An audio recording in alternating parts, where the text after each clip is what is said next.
यदि आप क्लास 10 या 12 के स्टूडेंट्स हैं और सीबीएसई बोर्ड एग्ज़ाम 2021 में प्राइवेट कैंडिडेट के रूप में अपीयर होने वाले हैं तो यह सर्कुलर आपके लिए है जो सीबीएसई ने 3 दिसंबर 2020 को जारी किया है।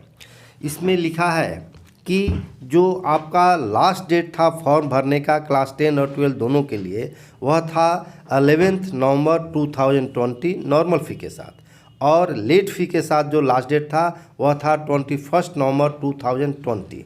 लेकिन आगे ये बोल रहा है कि correctness of students data is of highest importance as data of private candidates is use for.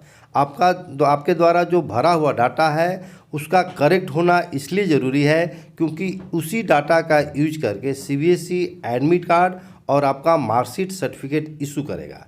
यदि वह गलत होगा, किसी तरह की गलती हो गई तो एडमिट कार्ड और मार्कशीट गलत प्रिंट होकर आपके पास चला आएगा और फिर उसको सुधारने के लिए आपको सीबीएसई ऑफिस का चक्कर लगाना होगा, जो कि बहुत ही टफ कार्य है और बहुत मुश्किल से होता है। इसलिए इसको करेक्ट करने के लिए और वह एक चांस और आपको दिया है कि आपका यदि कोई डाटा गलत है तो आप उसको सुधार सकते हैं।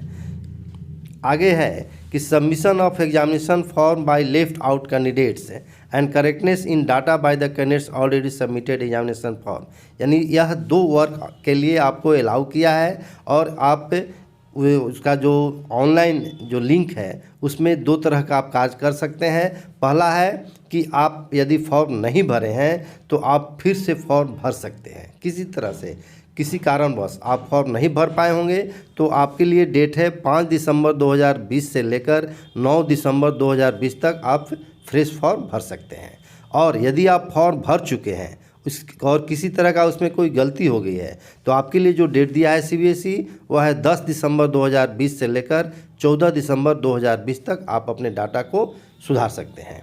इसमें प्रोसीड्यूर जो है वह है कि candidates can make the correction online in all field. जो भी आप कार्य करेंगे वो ऑनलाइन होगा। सीबीएसई साइट पर जाकर आप ऑनलाइन उसको अपना कार्य कर सकते हैं।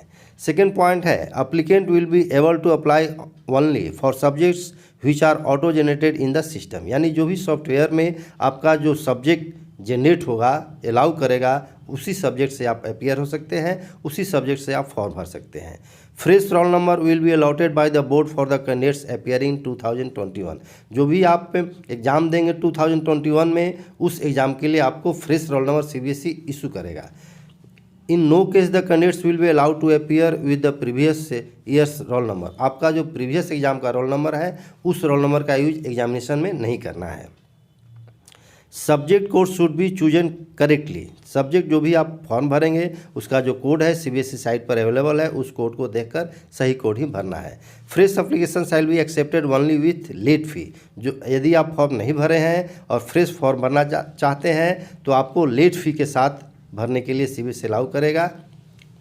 Next point, candidate who has passed boards examination can apply for an additional subject from the list of subjects include with in 6 years of passing the examination. यदि आप ऑलरेडी पास कर चुके हैं विगत 6 साल के अंदर तो आप एडिशनल सब्जेक्ट के लिए अप्लाई कर सकते हैं। किसी भी सब्जेक्ट में आप डिग्री लेना चाहते हैं तो उससे सब्जेक्ट से आप फॉर्म भर सकते हैं यदि आप 2015 से लेकर 2020 तक पास हो चुके हैं सीबीएसई के एग्ज़ाम में। Details of candidates name, father's guardian name, mother's name, etc. will be auto generated in the online system in respect of those who have appeared in board examination held in 2020।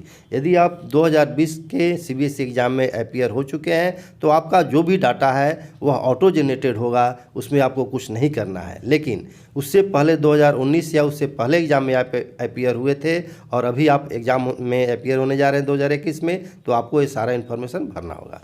Put correct combination of your roll number, school number and center number of board examination wherever available। जहाँ भी आपसे demand करेगा software वहाँ पर आपको roll number वगैरह school number सही भरना है।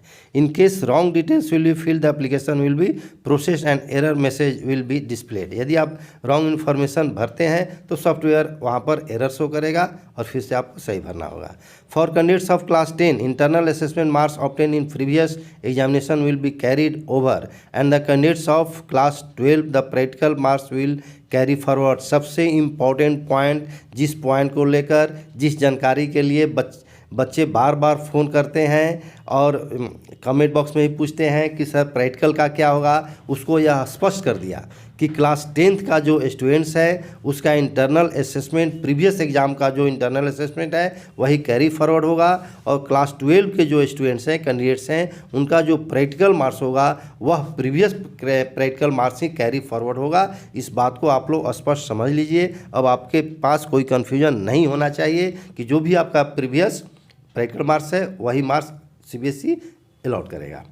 Next point, candidates will be examined only in the subjects and syllabus as prescribed for the year of examination. Candidate must go through the eligibility and pass criteria as well as current curriculum and scheme of studies available on the CBSE website link www.cbseacademic.in curriculum.html carefully before filling the form।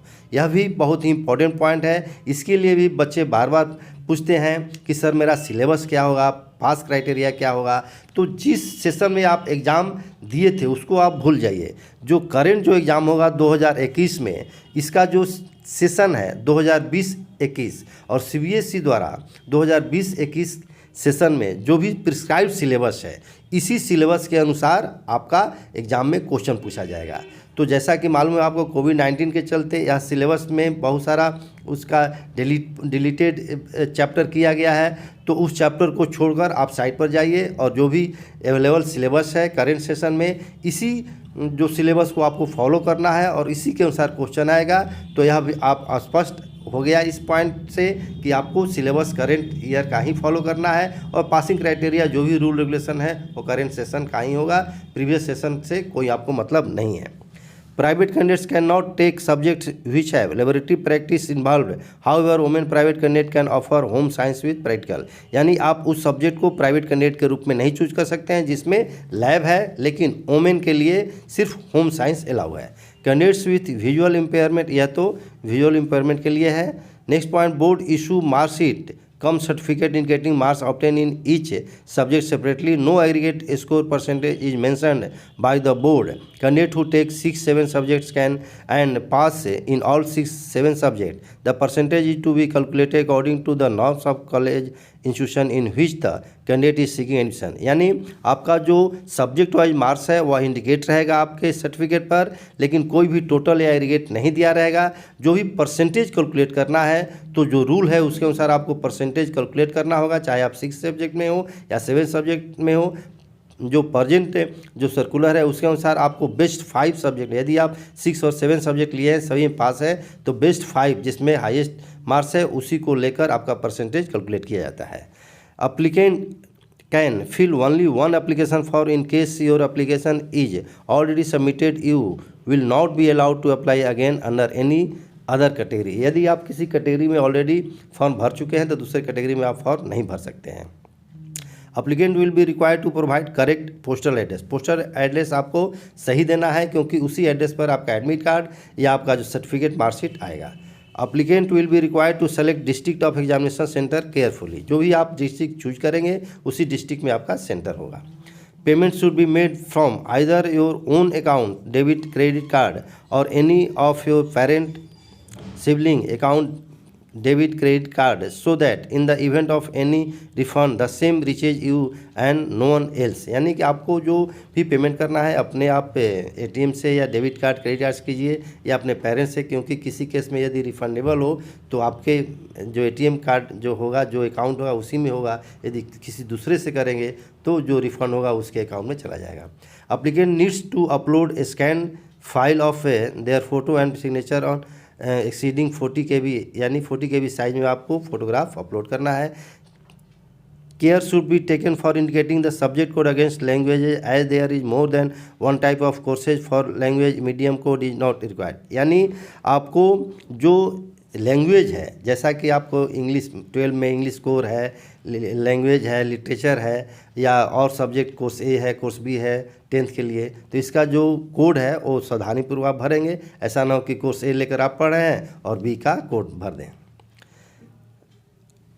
आगे है, ये है fresh female और physically handicapped के लिए कि subject should be chosen as per the drop down list. यानी जो भी सब्जेक्ट का क्राइटेरिया अलग अलग ग्रुप बनाया है CBSE, उसी से आपको चूज करना है।